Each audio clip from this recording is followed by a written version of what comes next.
온라인 모임에 오신 미디어 동산 성도님을 환영합니다. 이 시간 통해서 여러분들 신앙생활과 또 나무 모임에서 그런 모임의 자료를 잘 쓰시고 나눔으로 잘 이어지고 서로 은혜가 풍성해지는 시간이었으면 좋겠습니다. 네, 지난주 말씀을 갖고 또 나눌 텐데요. 지난주 말씀 제목은 광야에서 부르심이었는데 어떤 광야인가요? 아무도 기억하지 않는 광야에서 부르심입니다. 네, 성경 말씀 있습니다. 성경 말씀 먼저 봉독해 드리겠습니다. 출애굽기 3장 1절에서 5절입니다. 모세가 그의 장인 미디안 제사장 이드로의 양떼를 치더니 그 떼를 광야 서쪽으로 인도하여 하나님의 산 호렙에 이르매 여호와의 사자가 떨기나무 가운데로부터 나오는 불꽃 안에서 그에게 나타나시니라. 그가 보니 떨기나무에 불이 붙었으나 그 떨기나무가 사라지지 아니하는지라. 이에 모세가 이르되 내가 돌이켜 가서 이 큰 광경을 보리라. 떨기나무가 어찌하여 타지 아니하는고 하니 그때에 여호와께서 그가 보려고 돌이켜 오는 것을 보신지라.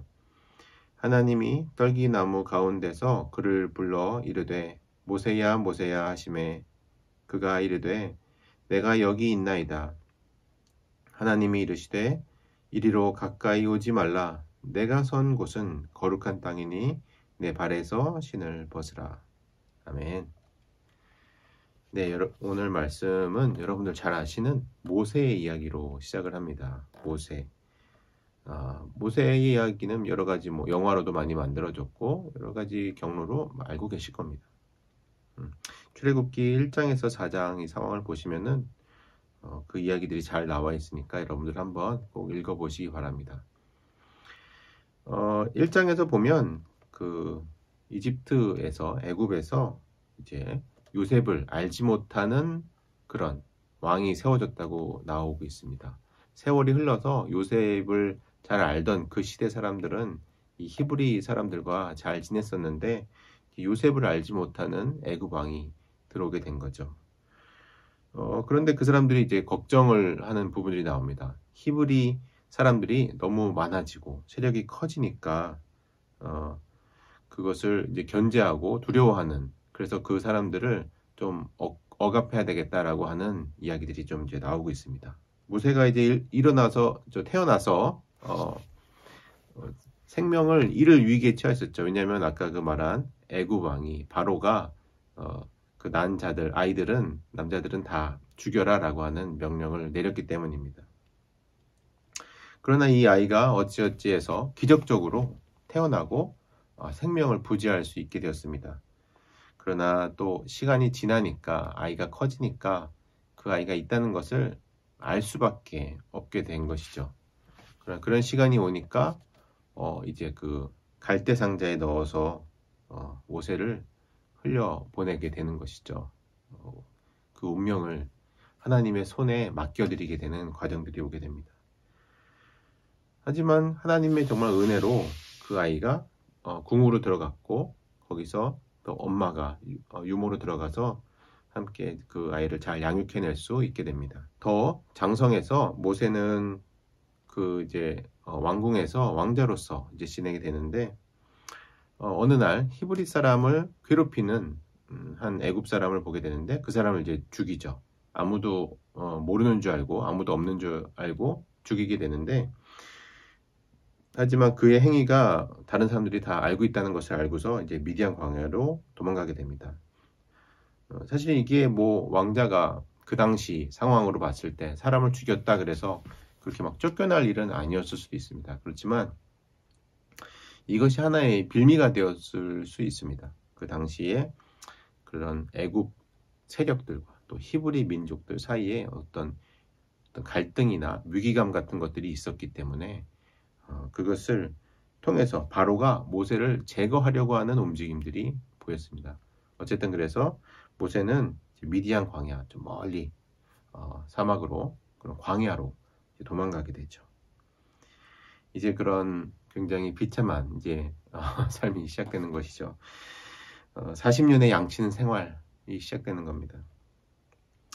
이 왕궁에 있었던 모세는 무언가 할 수 있었던, 자기 힘으로 뭔가 할 수 있었던 somebody였습니다. 그러나 이제 광야로 간 모세는 nobody, 아무것도 아닌 사람이 되는 것이죠. 그가 경험했고 그가 가지고 있던 모든 그런 포텐셜, 지위, 모든 것들이 하나도 쓸데없는 것들이 되어버렸습니다.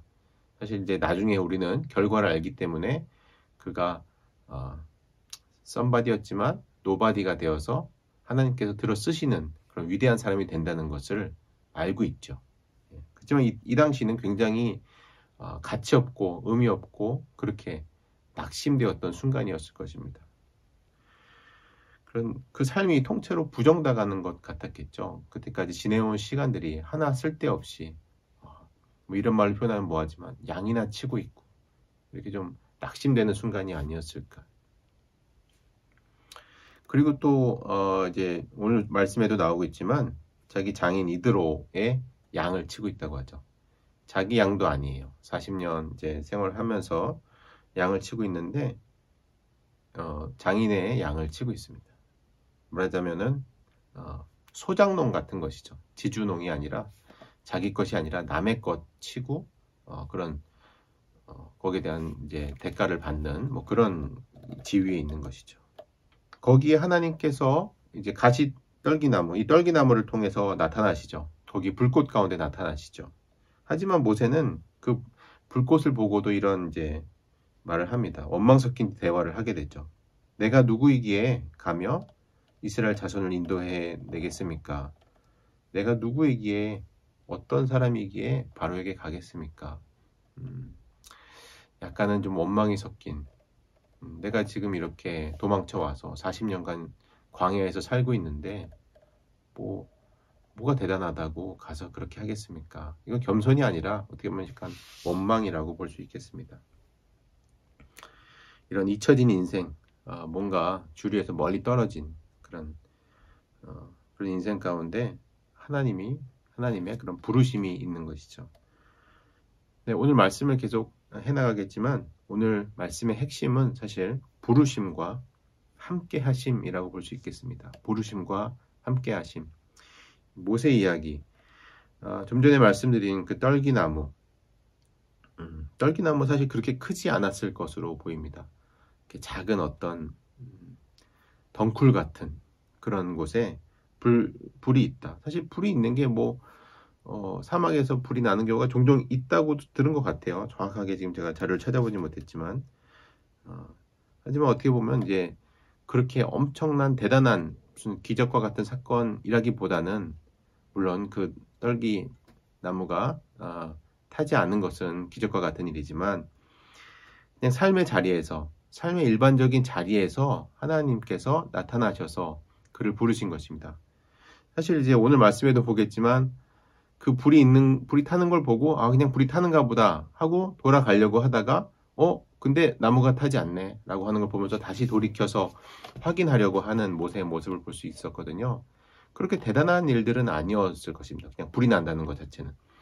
그런데 이제 그게 타지 않고 그냥 그대로 있는 것을 보니까 뭔가 신비한 것이 있구나, 뭔가 어떠한 내가 알지 못하는 것이 있구나 라고 알아차린 것이죠. 그래서 이렇게 삶의 자리에서 또한 개인적으로 부르십니다. 거기서 또 그러시죠. 이제 원어를 보면 내 발에서 내 신을 벗어라 라고 하는 말이 이렇게 써 있습니다. 정말 너의 신을 벗어라. 그래서 너가 선 자리, 너가 선 어떤 기득권들을 내려놓고 지금 다시 한번 내려놓고 하나님 앞에 나와라 라고 하는 것이죠. 그렇게 개인적으로 하나님께서는 찾아오고 부르시고 약속하고 계십니다.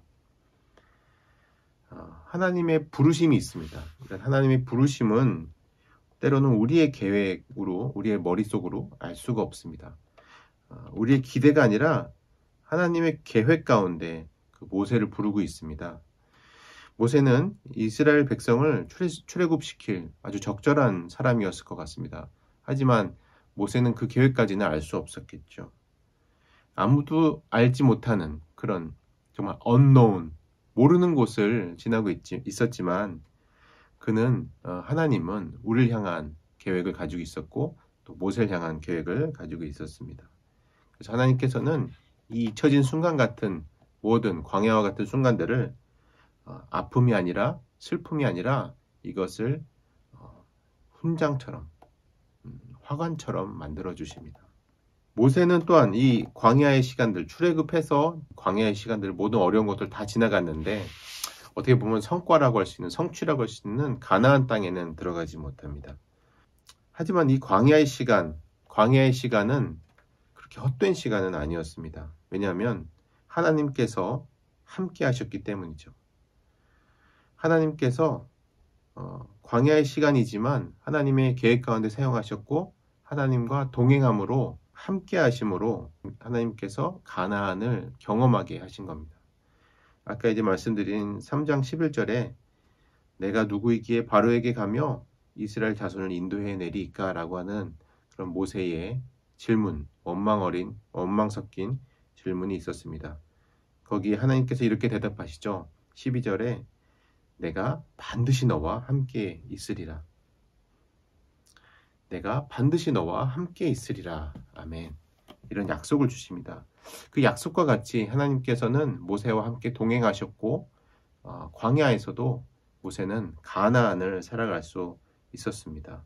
단지 그 땅 가나안을 들어가는 것 자체가 목적이 아니라 하나님과 동행하는 그곳이 가나안과 같이 적과 꿀이 흐르는 그런 복된 복지가 아니었을까라고 하는 생각을 해봅니다. 내가 잊혀진 것 같고 주류에서 벗어난 것 같고 그런 힘든 광야와 같은 시간들을 보낼 때 그것이 모든 것이 다 아픔으로만 기억되지는 않습니다. 거기에는 하나님의 부르심이 있을 것이고요. 하나님께서 그것들을 슬픔을 훈장과 같이 바꾸어 주실 것입니다.